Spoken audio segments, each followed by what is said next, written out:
ये काफी इम्प्रूवमेंट है पहले से, मतलब 80 to 90% इम्प्रूवमेंट है सर। ठीक है, मैं आपको आगे का मेडिसिन भेज।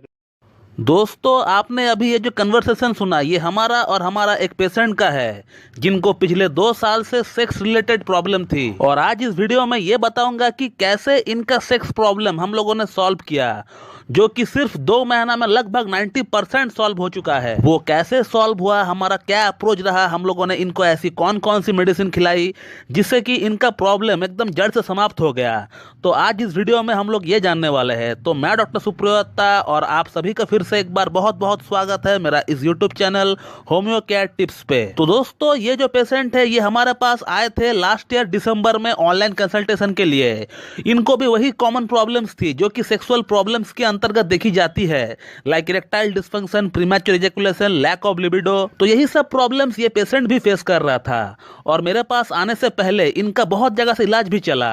उनमें से 2 बड़े यूट्यूब के सो कॉल्ड होम्योपैथ भी थे जिनका वीडियोस आप लोग बड़ी चाह से देखते हो। मगर दुख की बात यह है कि किसी एक भी होम्योपैथ ने इनका केस को सही से रीड ही नहीं कर पाया, पढ़ ही नहीं पाया। ये जो पेशेंट है ये केस टेकिंग के दौरान बार बार एक ही बात को रिपीट कर रहा था, बार बार एक ही बात को दोहरा रहा था। उस पर अगर कोई एक भी होम्योपैथ ने गौर फरमाया होता तो ये जो पेशेंट है ये कब का ठीक हो गया होता और इनको मेरे पास आने की नौबत ही नहीं आती। दोस्तों, ये जो पेशेंट है इनको आज से 3 साल पहले ट्यूबरकुलोसिस यानी टीबी हुआ था। और टीबी होने का बाद से ही इनको जितने भी सेक्स संबंधित प्रॉब्लम्स है वो स्टार्ट हुआ। उससे पहले ये पेशेंट बिल्कुल फिट एंड फाइन थे। ये पेशेंट बार बार दोहरा रहा था कि मुझे ये प्रॉब्लम्स नहीं थी, लेकिन जब से मुझे टीबी हुआ उसके बाद से ही मुझे ये प्रॉब्लम्स डेवलप हुई है। और उसी के बाद इनको स्टैमरिंग यानी हकलाने का प्रॉब्लम भी स्टार्ट हो गया, जो कि ये पहले नहीं हकलाया करता था। तो सेक्स प्रॉब्लम और स्टैमरिंग ये दोनों ही स्टार्ट हुआ टीबी होने का बाद से, पहले इनको नहीं थी। और जब मैं इस पेशेंट का केस टेकिंग कर रहा था, इस बात को इन्होंने कम से कम 10 बार दोहराया कि सर मैं इससे पहले बिल्कुल भी ठीक था, मुझे कोई भी शारीरिक प्रॉब्लम नहीं थी, लेकिन जब से मुझे टीबी हुआ है उसके बाद से ही ये सारी प्रॉब्लम्स डेवलप हुआ है। और इसी बात से मुझे इस पेशेंट का प्रॉब्लम का जो जड़ था, जो रूट कॉज था, वो मुझे दिख गया था। और वो जड़ है side effect of anti tubercular medication. यानी जब इनको टीबी हुआ था और टीबी के लिए जब इनको एंटी ट्यूबरकुलर मेडिसिन दी गई थी, उसी इंग्लिश मेडिसिन का ये साइड इफेक्ट है। तो अगर आज मेरा ये वीडियो कोई होम्योपैथ देख रहा है तो हमेशा एक चीज को याद रखे, when you ever come across patient who have suffered from bad effects of anti tubercular medication, so please in such cases do remember a drug name which is known as streptomycin. Streptomycin है जो medicine है ये TB patient में ही दी जाती है। But जब आपको कोई ऐसा पेशेंट मिले कि इंग्लिश ट्यूबरकुलर मेडिकेशन के बाद अगर कोई साइड इफेक्ट चालू होता है पेशेंट में, और वो साइड इफेक्ट कुछ भी हो, टॉप टू बॉटम कुछ भी हो सकता है। इस केस में मैंने सेक्सुअल प्रॉब्लम और स्पीच प्रॉब्लम के लिए स्ट्रेप्टोमाइसिन का इस्तेमाल किया है, लेकिन आपका पेशेंट को अगर कोई और प्रॉब्लम है, फ्रॉम टॉप टू बॉटम कुछ भी प्रॉब्लम हो सकता है, तो फिर आप आंख बंद करके स्ट्रेप्टोमाइसिन के बारे में सोचिएगा। लेकिन ailment after bad effects of anti tubercular medicine ही होनी चाहिए, तभी स्ट्रेप्टोमाइसिन काम करेगी, अदरवाइज नहीं। और इस पेशेंट को मैंने स्ट्रेप्टोमाइसिन 200 और 1 mg का एक सिंगल डोज ही दिया है अब तक। और आज तकरीबन 2 महीना हो चुका है इनका ट्रीटमेंट हमारे पास चलते हुए, और इनका प्रॉब्लम कम से कम 90% तक सॉल्व हो चुका है। पिछले 2 साल से वो यहाँ वहाँ के मेडिसिन खा रहे थे, लेकिन इनको कोई भी फर्क नहीं पड़ा था।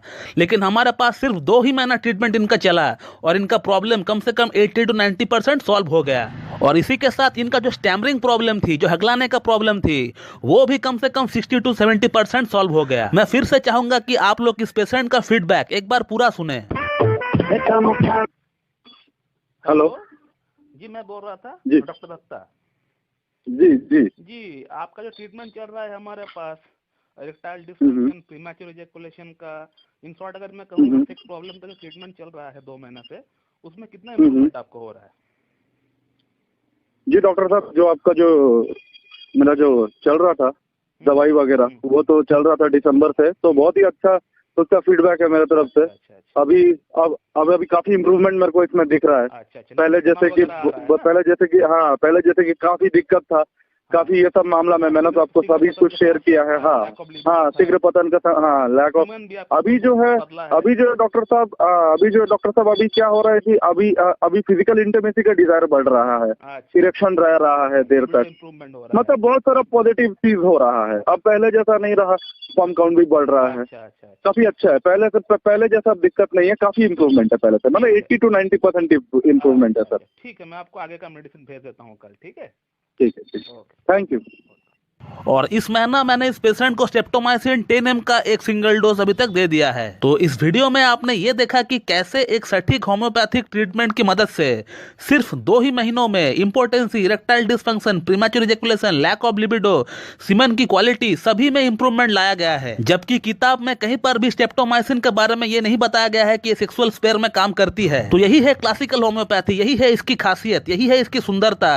यहाँ पहले से कोई भी रेमेडी सेलेक्ट नहीं रहता है हमारे लिए, और इसीलिए होम्योपैथी में medicine case to case, person to person vary करता है। Fixity of ideas doesn't work in homeopathy. जब भी कोई पेशेंट आता है तो हमें नए तरीके से फिर से स्टार्ट करना पड़ता है उसके लिए। तो दोस्तों, मैं इस वीडियो को यहीं पे एंड करता हूं। So thank you very much and have a good day.